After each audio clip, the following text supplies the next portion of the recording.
வணக்கம், நமஸ்தே, welcome back to my channel. என் பேர் உமா. இந்த வீடியோவில் இன்றைக்கி நம்ம பார்க்க போகிறது ஹிந்தி வாக்கியங்களில் को எப்போது பயன்படுத்தலாம். हिंदी वाक्यों में को का प्रयोग कब करें. हिंदी वाक्यों में அப்படின்னா ஹிந்தி வாக்கியங்களில் को का प्रयोग कब करें, को எப்போது பயன்படுத்தலாம். when to use को in Hindi sentences. இப்போ இங்கிலீஷில் டு அப்படிங்கிற வேர்டுக்கு தான் கோ இணையானது. தமிழில் சொல்லப்போனால் நம்ம எப்படி எனக்கு, உனக்கு, அவர்களுக்கு அப்படின்னு இந்த கு வர்ற இடத்துல கோ ஹிந்தியில் யூஸ் ஆகும். ஆனால் இது எல்லா இடத்துலையும் அதை யூஸ் பண்ணலாமா வேண்டாமா அப்படிங்கிறத பற்றி தான் இந்த வீடியோ. இது சில இடத்துல யூஸ் பண்ணும்போது அது கிராமட்டிக்கலி அது கரெக்டாக இருக்கலாம். ஆனால் பேச்சு வழக்கில் அல்லது எழுதும்போது ப்ராக்டிக்கலி அது யூஸ் ஆகாது, அது இன்கரெக்டாக இருக்கும். அதை பற்றி தான் இந்த வீடியோவில் நம்ம பார்க்க போகிறோம். இப்போ நம்ம வீடியோக்குள்ளே போகலாம். ஃபர்ஸ்ட் நம்ம என்ன பார்க்க போகிறோம் அப்படின்னா, கோ எப்படி அதன் வடிவத்தை மாற்றுகிறது. கோ அப்னா ரூப் கேசே பதல்தா ஹை.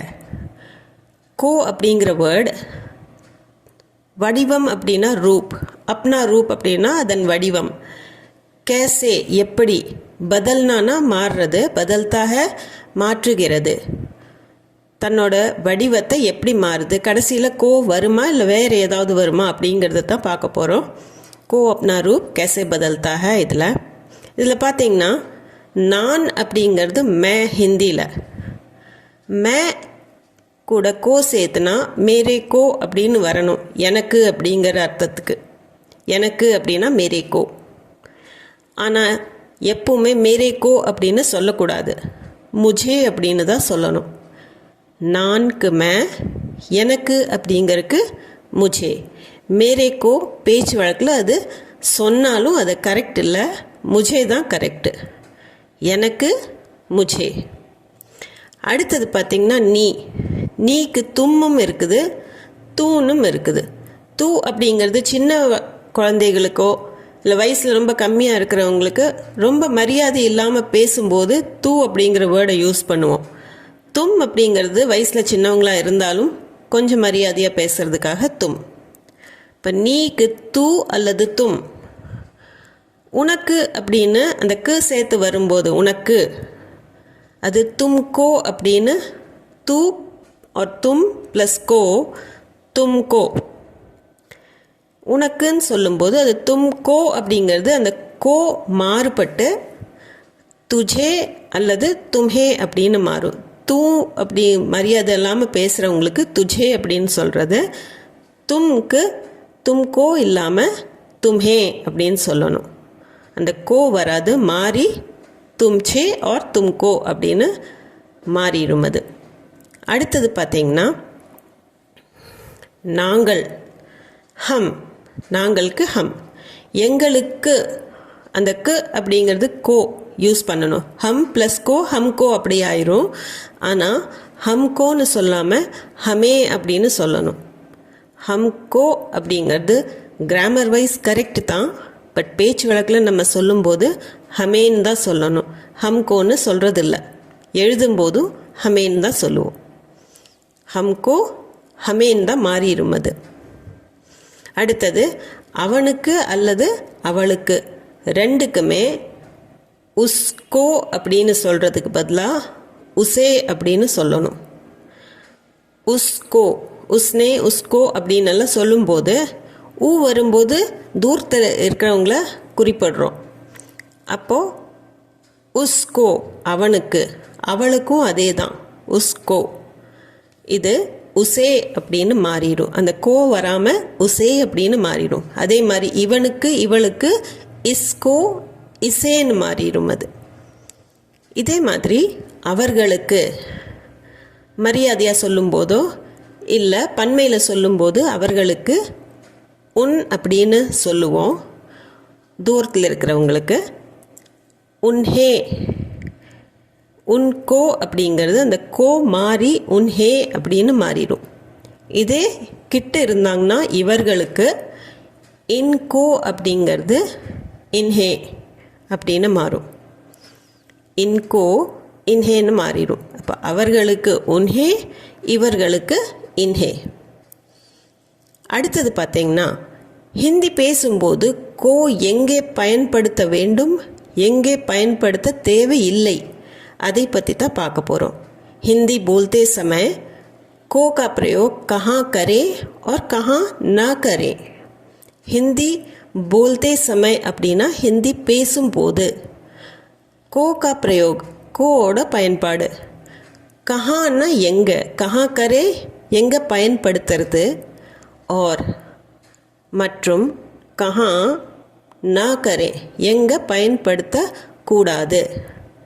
கஹா கரே और கஹா நா கரே அப்படின்னா எங்கே பயன்படுத்தணும், எங்கே பயன்படுத்தக்கூடாது. हिंदी बोलते समय को का प्रयोग कहाँ करें और कहाँ ना करें. இதில் பார்த்தீங்கன்னா இதில் நினைவு கொள்ள வேண்டியது 5 விஷயங்கள். அந்த 5 விஷயங்கள் என்ன அப்படின்னு பார்த்தீங்கன்னா, ஃபர்ஸ்ட் ஒன், உயிரினங்களுக்கு பயன்படுத்தலாம். அதாவது லிவிங் பீயிங்ஸ்க்கு, அது மனிதர்களாக இருக்கட்டும், மிருகங்களாக இருக்கட்டும், இல்லை செடி கொடியாக இருக்கட்டும், நீங்கள் அந்த இடத்துல கோ யூஸ் பண்ணலாம். எக்ஸாம்பிள் பாருங்கள், ராமிற்கு கதை சொல்லு, ராம் கோ கஹானி சுனாओ. ராம் கோ அப்படின்னா ராமிற்கு, கஹானின்னா கதை, சுனாவுனா சொல்லு. எப்பவுமே கதையை சொல்லுங்கிறதுக்கு கஹானி சுனாओ அப்படின்னு தான் சொல்லணும். போலோ கஹோ அப்படின்னெல்லாம் சொல்கிறது இல்லை, கஹானி சுனாओ. இந்த இடத்துல ராம் அப்படிங்கிறது ஒரு மனிதர், லிவிங் பீயிங், அதனால் ராம் கோ அப்படின்னு தான் வரணும். ராம் கோ கஹானி சுனாओ. அதே மாதிரி பூனைக்கு பால் கொடு, பில்லி கோ தூத் தோ. பில்லி கோ அப்படின்னா பூனைக்கு, தூதுனா பால், தேனானா கொடுக்கறது, தோ அப்படின்னா கொடு.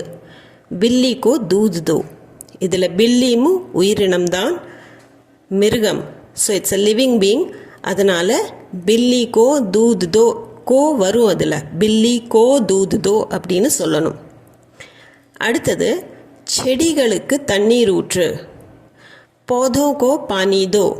पौधाना செடி, पौधे அப்படின்னா பன்மை, पौधेங்கிறது. पौधों को செடிகளுக்கு, பானினா தண்ணி, தோனா கொடுக்கறது. ஆனால் தண்ணீர் ஊற்றுறதுக்கு, செடிக்கு தண்ணி ஊற்றுறதுக்கு பானி தேனான்னு தான் சொல்லுவாங்க. पौधों को पानी दो. இதில் பौधाங்கிறது பிளான்ட்டு, அது வளர்கிற பிளான்ட்டு, அதனால் पौधों को அப்படின்னு கோ இந்த இடத்துல வரும். पौधों को पानी दो. அடுத்தது பார்த்திங்கன்னா 2வது பாயிண்ட்டு, உயிரற்ற பொருட்களுக்கு கோ தேவையில்லை. இப்போது நான் லிவிங் திங்ஸ்க்கு நம்ம கோ சேர்த்தி சொல்லணும் அப்படிங்கிற அவசியம் இல்லை.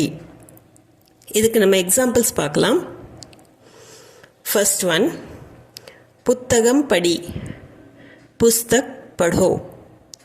புஸ்தக்னா புத்தகம், புஸ்தக் அதுக்கு இன்னொரு வேர்டு கிதாப், படோனா படி. புத்தகம் படி, புஸ்தக் படோ. இந்த இடத்துல புஸ்தக் கோ படோ அப்படின்னு நம்ம சொல்கிறது கிடையாது. புத்தகம் படி அப்படின்னு சொல்கிறதுக்கு வெறும் புஸ்தக் படோன்னு சொன்னால் போதும். கோ நம்மளுக்கு இந்த இடத்துல தேவையில்லை, ஏன்னா இது நான் லிவிங் திங். புஸ்தகம்ங்கிறது நான் லிவிங், அதனால் புஸ்தக் படோ. அடுத்தது, சாப்பாடு சாப்பிடு, खाना खाओ. खाना அப்படின்னா சாப்பாடு, खाओ அப்படின்னா சாப்பிடு. खाने को खाओ அப்படின்னு சொல்கிறதில்ல, खाना खाओ அப்படின்னு தான் சொல்லுவோம், ஏன்னா खाना நான் லிவிங். அடுத்தது, டம்ளரை கீழே வை, கிளாஸ் நீச்சே ரக்கோ. கிளாஸ் டம்ளர், நீச்சேனா கீழே, ரக்கோனா வை. கிளாஸ் நீச்சே ரக்கோ, டம்ளரை கீழே வை, கிளாஸ் நீச்சே ரக்கோ. இந்த இடத்துல கிளாஸ் கோ நீச்சே ரக்கோ அப்படின்னு சொல்கிறது கிடையாது. கிளாஸ் நீச்சே ரக்கோ, கிளாஸ் கோ நீச்சே ரக்கோன்னு சொன்னால் அது கிராமட்டிக்கலி கரெக்டாக இருக்கலாம், ஆனால் ப்ராக்டிக்கலி அது இன்கரெக்டு. அடுத்தது, கிராமத்திற்கு செல்லுங்கள், காவ் ஜாயே.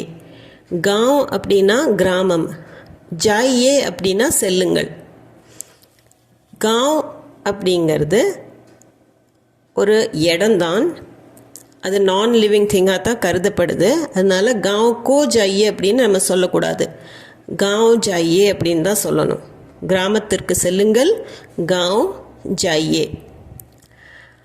அடுத்தது பார்த்திங்கன்னா பாயிண்ட் நம்பர் 3, உயிருள்ள மற்றும் உயிரற்ற பொருட்கள் ஒரே சென்டென்ஸில் வந்தால் அதை எப்படி யூஸ் பண்ணுறது அப்படிங்கிறத பற்றி தான் பார்க்க போகிறோம். அதாவது லிவிங் அண்ட் நான் லிவிங் திங் ஒரே சென்டென்ஸில் வரும்போது எப்படிங்கிறத பார்க்கலாம்.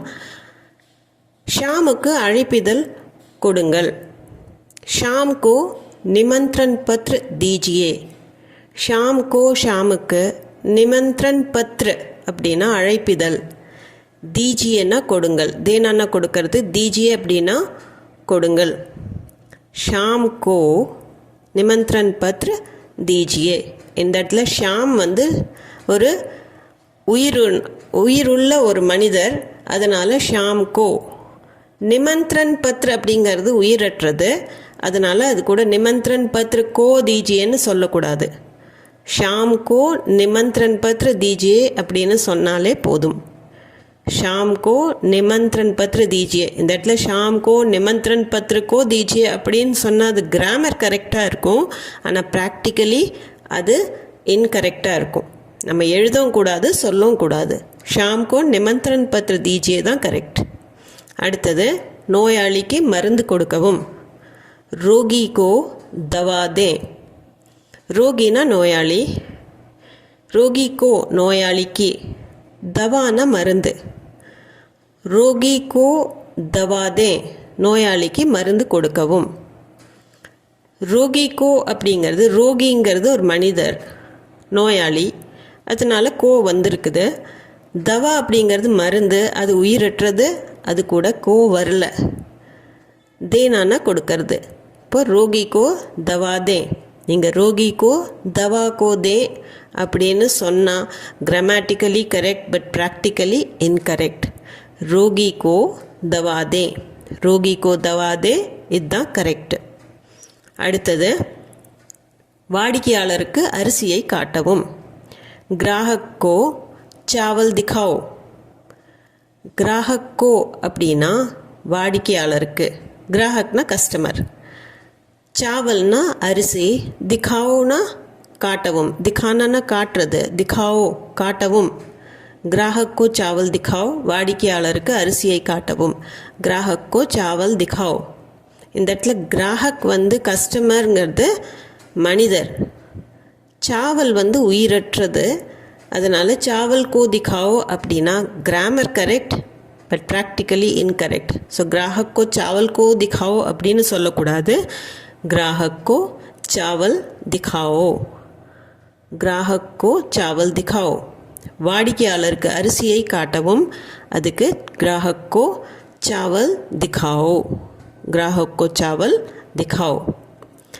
அடுத்த பாயிண்ட், 4th பாயிண்ட் பார்த்திங்கன்னா, 2 உயிரினங்கள் ஒரே சென்டென்ஸில் இருந்தால் எப்படி சொல்லணும்.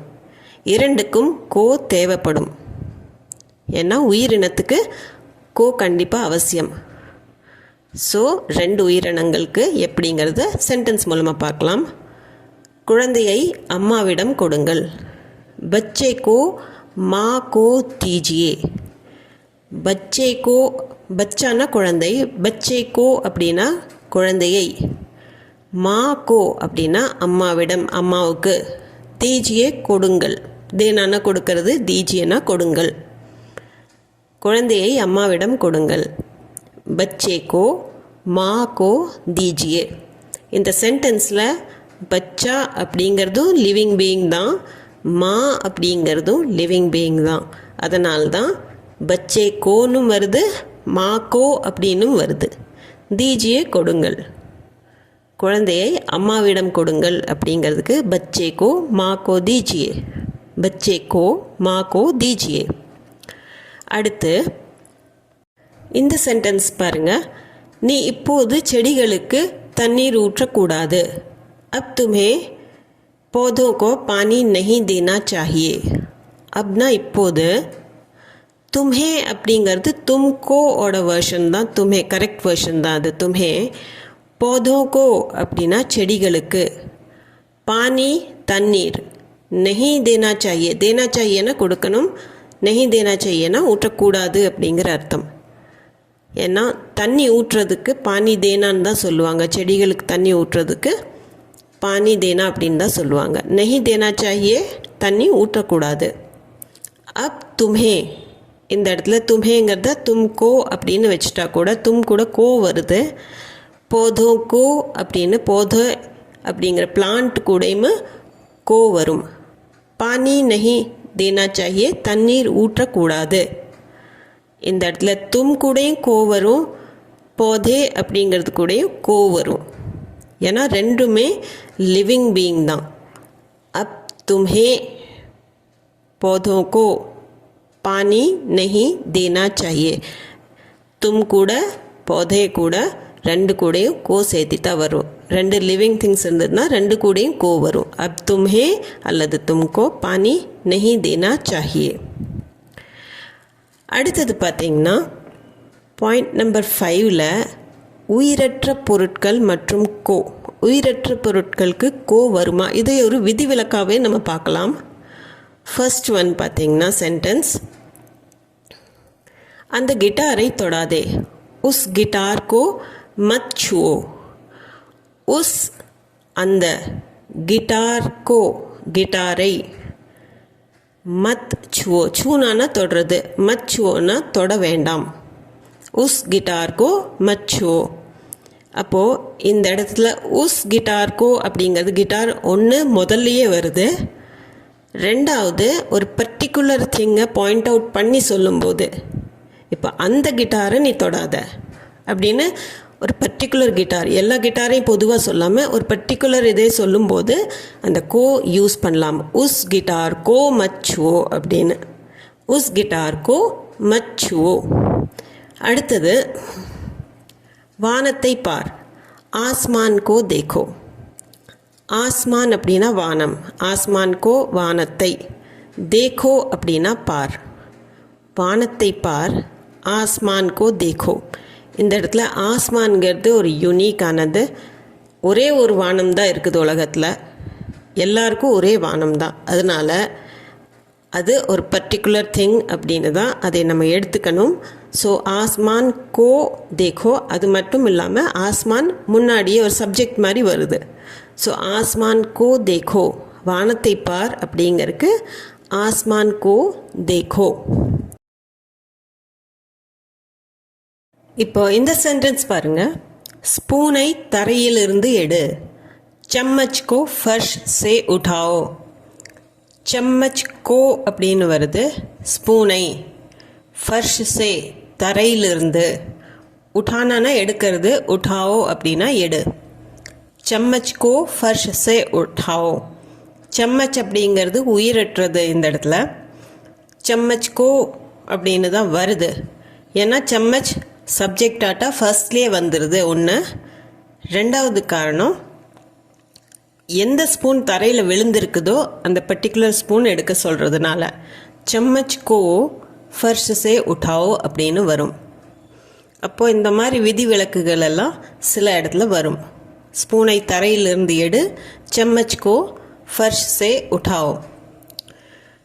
நான் எப்போ சொல்கிறது மாதிரி நம்ம என்னதான் ரூல்ஸ் சொன்னாலும் அதுக்கு விதிவிலக்குகள் இருக்கும், எக்ஸப்ஷன்ஸ் எல்லாம் கண்டிப்பாக இருக்கும். அதனால் அந்த ரூல்ஸ் மாறிடுச்சு அப்படின்னு சொல்ல முடியாது. இருந்தாலும் நம்மளுக்கு அது எப்பாச்சும் தேவைப்பட்டதுன்னா, ஏன் அது வருது, ஏன் இங்கே வர மாட்டேங்குது அப்படின்னு தேவைப்படும் போது இந்த வீடியோவை நீங்கள் ரெஃபரன்ஸ்க்காக யூஸ் பண்ணிக்கலாம்.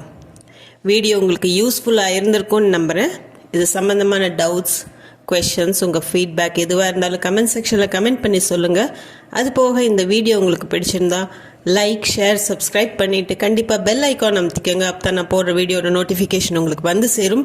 மீண்டும் ஒரு வீடியோவில் சந்திப்போம். தேங்க்ஸ் ஃபார் வாட்சிங்.